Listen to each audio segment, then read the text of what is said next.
live combat fantasy campaign. And that makes that pushing up against that type of play is very difficult to create movement on.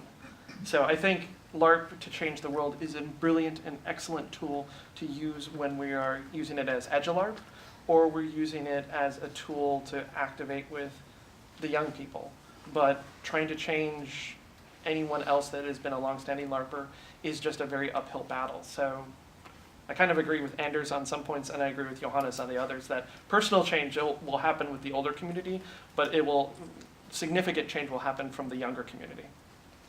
One might even say that as a general thing about the world. Gabriel, you're next. So I agree with Johannes. We cannot change the world. The fact of the matter is that the sheer audacity of continuing to push on the idea that education is meant for global change at a certain sense of structures. So as an educational researcher, we are built in systems that are nested within systems that are nested within systems that become the grander social experiment that is our nation or our sovereignty, right? So when we're talking about engineering social change, it is also on an individual level, but those individuals cannot be separated from the community that they are playing in. So when you have a group of people, you are making a social engineering experiment on a group of people to shift mindsets, and those mindsets can be nested in and nested in and nested in and nested in. That's not going to get us to world change, not even going to get us to national change.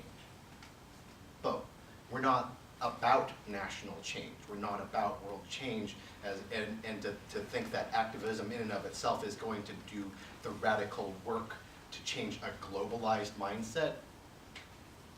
I have a hard time with that as an indigenous person. I have a very hard time with that because years and years of voices being taken away, children being taken from their families and their cultures being removed from them over and over and over again. 1979 was the end of the native boarding school era here in the United States. 1979. It is 2016. And continued settler colonial moves that disparage and distract and destroy over and over again. While I'm here at this conference full of lovely, wonderful peers of play, I end up running across an article about urban outfitters being able to deny the Navajo their own cultural right to their own content within articles of clothing. Now, we are being denied in silence. Groups can make change. Groups can grow. Individuals can change. Nations. Give us a few more generations. Okay, honestly, you may not reply to that, sorry. Next on our list, that's the first time to speak, Jaylee. Follow-up question to this. So this might be the wrong crowd to ask this question in, but what do you think of the potential for LARP to create change as a result of changing demand and changing the flow of money in the marketplace, i.e. the increasing commercialization of LARP? After Matt had something for the other question, short thing, then we're going to go on that because I'm damn interested. Yes, it is. I'm going to disagree from Johannes, but probably from a different viewpoint than most people here. I'm probably a minority viewpoint, I'm going to assume. I'm a radical individualist and a social libertarian. And I think that actually I agree a great deal with Gabriel on this, because I do not think groups exist. I think they're fictions. I think they're averages, they're math tricks that your brain plays. So the only change is on the individual level. The way you change, I would disagree that you can't change nations, because you engage with people, you change what they think, they change your mindset, and you can do that very powerfully through LARP. And if you do that enough, you get into the stream of society, and it adapts and it moves. And you're probably not going to push it exactly the way you want, but you're going to be part of the swarm that makes up human societies. And if you do your job well, and if that truth resonates with enough people, you get what is termed a preference cascade, wherein enough people, 20% of people, make a statement that no one would dare make before. And then suddenly everything changes. That's what happened in Eastern Europe. That's how one of the largest, most powerful military nations fell apart over 5 years in Eastern Europe. And the Soviet Union ended because enough people just said, I'm not into this anymore. I don't believe in it. And that was because people talked to each other in bars and everything, and it just fell apart. There's a lot of really important work that went into that. but ultimately they change the mind one person at a time. Excellent. And before anyone who wants to open the whole debate on why the Soviet Union fell apart, we are not going down that road. Matt has laid down the law and the truth, and we're going to accept that as being it for the rest of the discussion. Then you can take it in the bar or in the streets. I saw where you're coming from. I Jay actually Lee asked just, an excellent question, and we're not going to go there. I was just going to assume it was fat-landed in a LARP previously at that point. Yeah, but that was first in '97. So, Jay Lee's question was, repeat again, so we can have fresh minds. And What do you guys think about the impact of LARP to change the world due to it being popularly commercialized and becoming a huge commercial industry? Or through the movement of money? I can give an example of this if you want. yes, please. So I teach corporate innovation in my day job, and we have a lot of activity transitions, and getting people to shut up and listen is one of the hardest things we do. We have many exercises. I was shocked this weekend at the hand-raising thing, because someone would raise their hands, people would see them, and then suddenly it would be my problem. If I had my hand in the air, it would be my problem to pass that information on to the people next to me. And it was such a pro-social activity that shut a much, much bigger group than I usually work with up so much faster. And I was thinking about how if I'd run this in my own community with my own clients, then they would, they'd raise their hand and keep talking, right? So there's something about LARPers and the way that we interact with each other that teaches us this type of listening, or this type of, being interdependent in passing around information. But I can imagine this going very commercial and everybody learning how to do the hand raising thing, right? This is a very basic example. But, just something like small little behavioral changes passed through commercialization, or anything else you want to say about movement of money. Since there's nobody on the list yet, my name is on it. I'm going to keep it short. Then we'll put Lizzie on as well. Lizzie, you can actually talk before I do. Sorry, no. Oh, it's another It's another question. It's another question. Then I'll just give a short one to that. I definitely see that happening. One of the things I'm trying to do actively with the whole College of Wizardry and the other stuff we do more than College of Wizardry, is making LARP tourism a viable thing, just like you have people who travel to go to the opera, who travel to go to Disneyland, who travel to see the pyramids, who do whatever it is, making LARP tourism as not only viable, but also sustainable. It's not there yet. It really isn't, but it hopefully will be at some point. And making it something that's seen as, wow, this is fucking amazing. Because one of the things we can do, and one of the things I think that is a way of the future, apart from all the nice social change stuff, is that what we basically do is we take spaces and then we build stories around them. We took a castle in Poland. There was just one castle amongst many. Now it's the Harry Potter castle. And that could have been done to any structure in the world that was even semi-interesting, as long as it's recognizable and the story that fits it is powerful and changing. So we can basically take any space in the world and make it a tourist destination. It's pretty damn good. So I think we can also make money on that someday. I will say that I think commodification of LARP and LARP as a business stands in opposition to LARP as activism. For different reasons. One is that when it is a product, you become a client and not a co-creator. So you're less involved in it. And also I think that capitalism in itself is stagnation. So when it becomes a business and not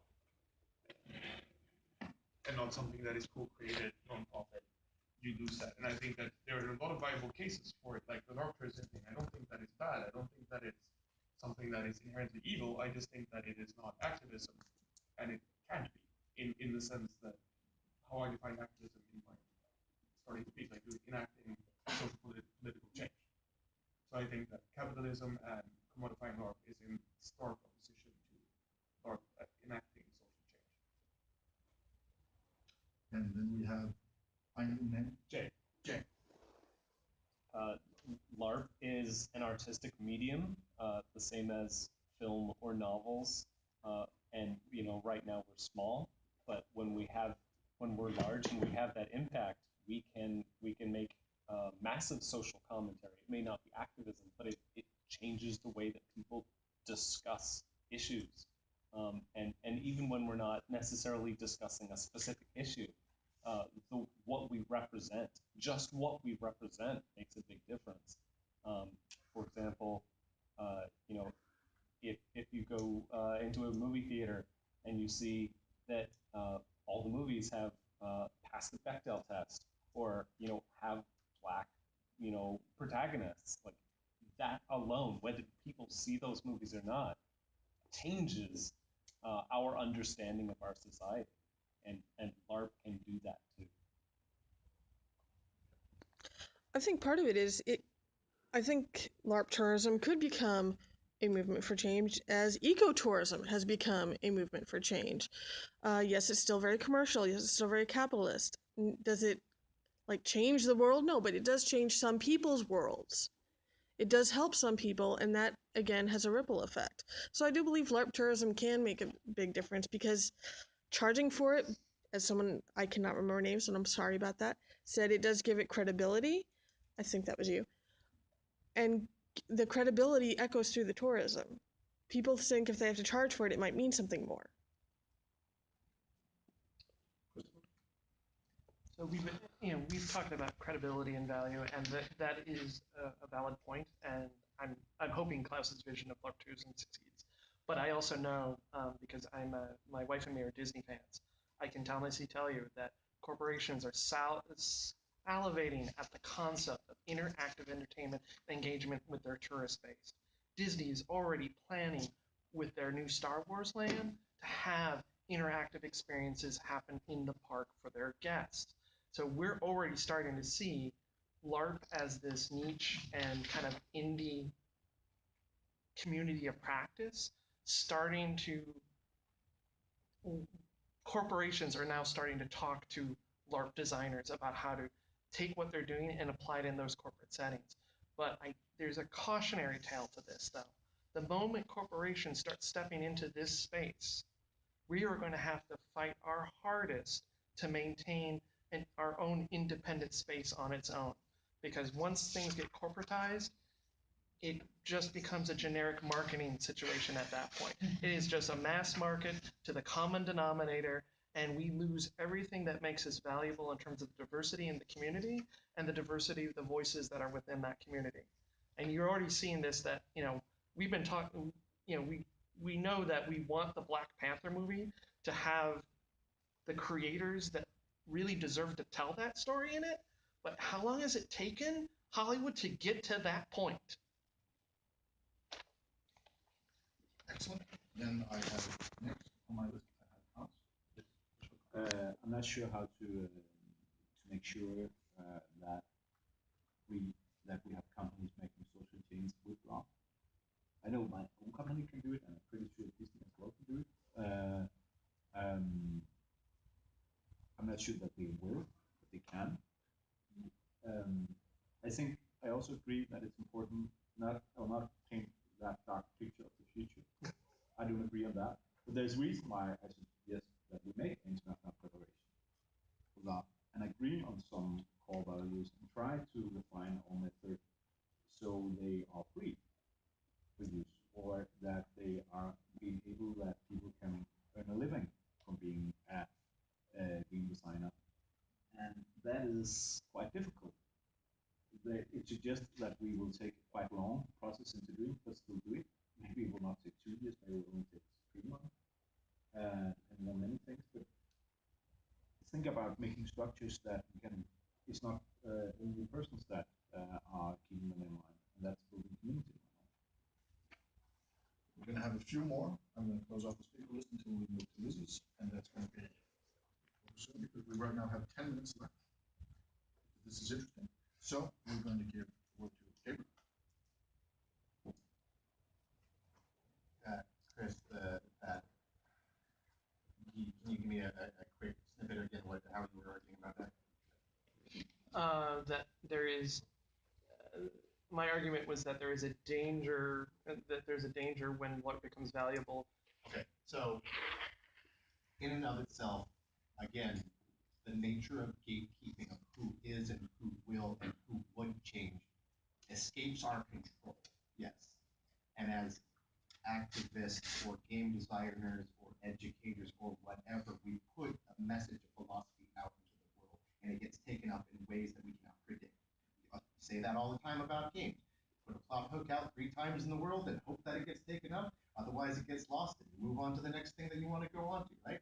So when a message that you want to get put out gets corporatized like that, is it such a problem to say that When you say common denominator, you're dehumanizing the entirety of the population who participates in the entirety of our set of nations and sovereignties.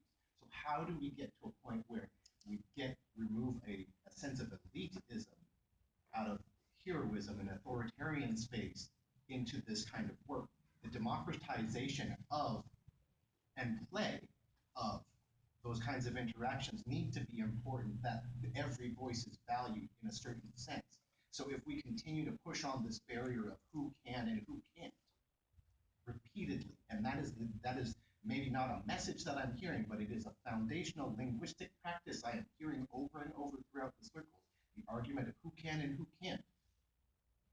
How are we really going to make semblances of change, and what is it that we really mean? Really, the greater overarching question when we talk about activism is, what is our theory of change?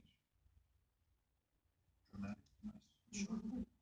John, second time. So with regard to the with wait, the commercialization, no. I just wanted to, so some things will escape our control. Actually, I realize. You don't have to speak. Yeah. It's okay. It doesn't directly address it. No, we're going to have Matt as the final one on this, and then we're going to have Lizzie ask a question that will be answered by and we're going to have Lizzie ask a question to our four panelists, and then we're going to end it because then we are out of time. Good. To address your point, I think that if we use movies as a model of where our future is, it does not fit. It does not fit the limits on distribution. It does not fit the cost model. It does not fit the technical gatekeeping of what you actually need to do it. I think a much better model to think of is what happened with video games. We barely have our Tetris at this point, which is something that at least is distributed to the people, well, widespread people who are interested in computers in 1986, from an outsider from some weird country as well. We don't have our Doom. We don't have any of that. We're going to get there, and we are going to go through our horrible bro shooter Call of Duty era. We are, and it's going to involve people that we thought were on board with us as being part of this great movement. But to give you light in this darkness you crafted around yourself, the barriers of entry are so low that someone who's in Brazil can take a pen and a piece of paper and start writing a LARP if you have an idea what LARP is, and 10 people can get on it.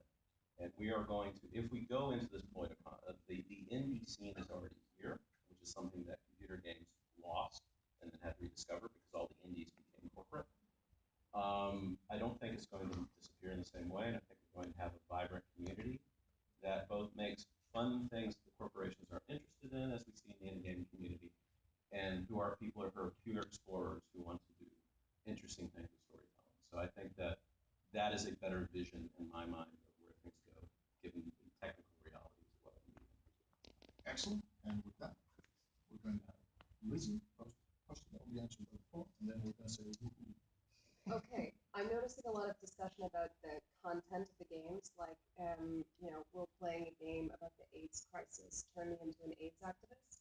And I'd like to step back and talk about the more meta level in which games are social hacks that bring people from different parts of the world together. For me, it was transformative to meet Palestinian LARPers, that it made me care about their struggle more.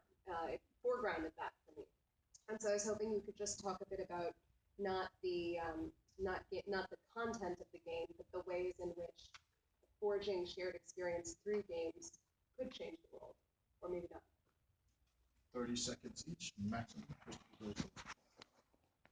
Oh, we're gonna get personal on this one. The most profound experience I ever had was after taking Eric Fatland's ritual workshop at Oslo. And we went into a mausoleum and lived through this ritual in the mausoleum. And I walked out of that just vulnerable, shaking and vulnerable, and felt a need to connect to everyone around me to understand what that experience was like, what that shared experience was. And that feeling of being able to connect to others is profound. And that was profound to me.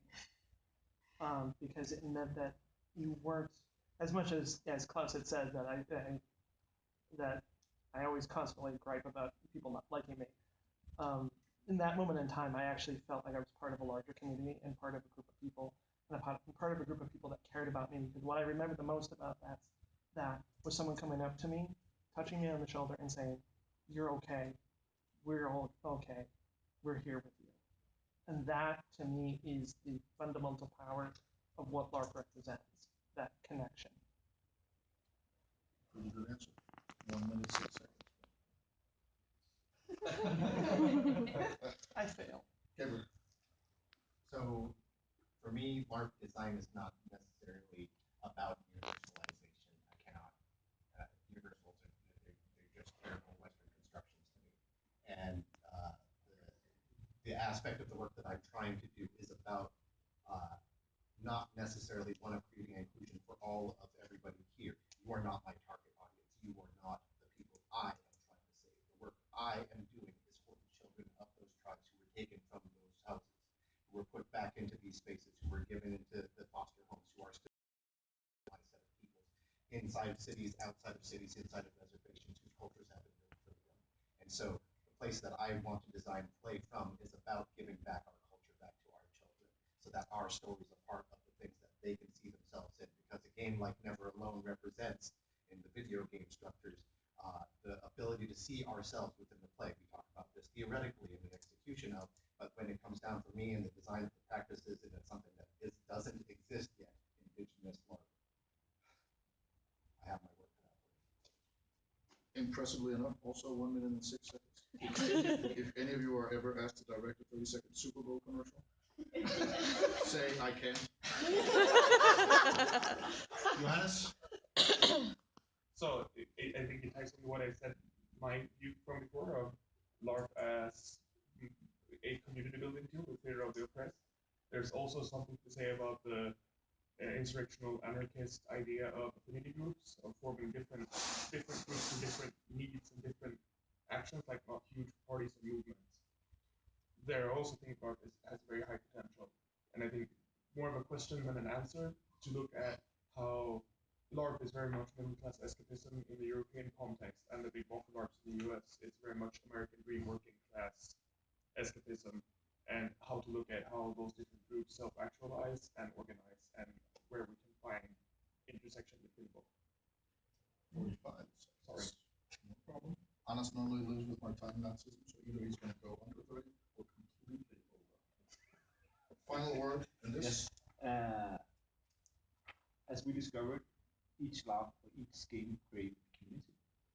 That community can be nurtured by a Facebook group or by keeping up conversations with people, or play again and again and again in a campaign or a TikTok group. That creates something special. Then the other part is that the techniques, chair rule, all the other stuff that we have learned and developed in the community, we can spread them. Two different things we can do. 31, 83. Close enough. And with those words, 1:30 p.m. in the words of American Lewis time, and 13:30 from where we come in. American military time. Yes. Same You here. have been excellent panelists. You have been a lovely participation audience debate club. Thank you very much. Thank you for your documentary. And thank you for being here. I hope you have an excellent continuing conference. I and Anas will sadly be leaving you now. We have a plane to catch because we were idiots. We didn't check the schedule. But Sunday, nothing is going to happen. That was wrong. So this will also be our goodbye wave to Lisa. Thank you for being here.